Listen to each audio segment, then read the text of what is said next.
Hey guys, welcome to today's episode of the Good Sport Podcast, where we like to talk about how we see virtue in sports. Today's episode is on my baseball team, the Woo Sox. I just had a game and I got to interview my coach. Here is the footage. This is my coach, Coach Bartel. He's been coaching for how many years now? My first year coaching was spring of 2008. Okay, so T-ball 2008. So that's 18. This is 19th season. 18 years. So what's the season that you most enjoyed throughout those years? It's always the current one. It's always going to be my number one choice because I go all in on the kids that I'm coaching. I go all in on baseball and getting people to love the game. And so because I go all in on the current team is always the team that will pop into my mind first. My last majors team that I had at Rolando was a lot of fun, but 7 of those kids are on this team, so I don't have to choose that team. So what's your favorite childhood baseball memory? It's my very first game that I ever went to. So they don't do them anymore, but what they used to schedule doubleheaders in baseball. And the most special doubleheader, usually it would be 2-day games on a Sunday. But every now and then they would do it during the week and it would be called a twilight doubleheader. And so they would start a little early, like at 3 o'clock. They'd get 2 games in. So what that meant is that I had to get pulled out of my first grade class, which was a big deal. Everybody knew I was going. I was dressed in my Red Sox stuff. And the teacher stopped the class. She made an announcement. Chris is leaving early because he's going to Fenway Park. And it was this huge thing. I got chills just thinking about it. And then I went, and that was my first game that I ever went to. Fenway looked like nothing I'd ever seen before, and I'd been watching on TV. But TVs weren't as good back then.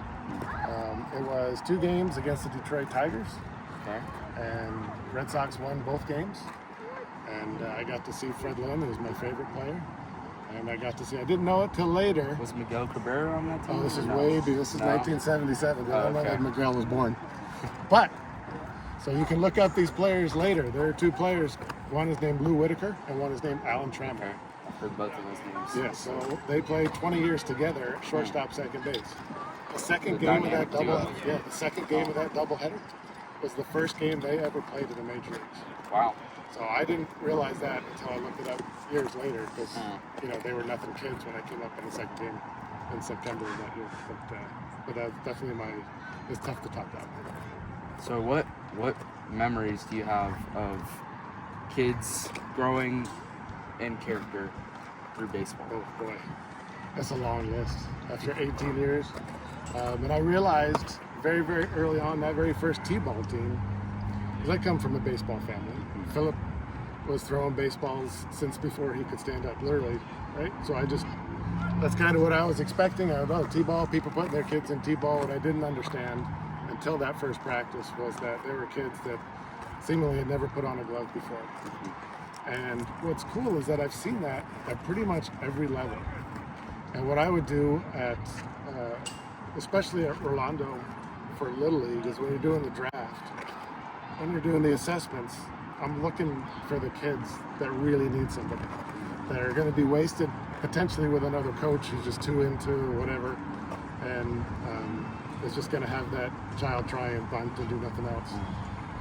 And I have an arrogance that I believe that I can make a ball player out of anybody if they want to become a ball player.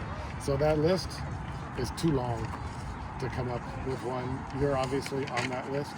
You might be one of the last projects that I have, but Alex, he's not here now, but he's definitely on that list. Thank you. But it's a long list because I would have 1 or 2 every year that I'm looking for, and then I would try and get them in fall. And if they want to work at it like you, as long as you're working at it, you're going to see the results in the big moments, and you just saw that today.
Hey guys, gotta tell me when he starts running.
My coach, Coach Bartel, pointed out that if you believe in yourself, you will be able to succeed. I believe in this, and thanks so much for listening to this episode of the Good Sport Podcast. I hope you watch the following episodes, and yeah.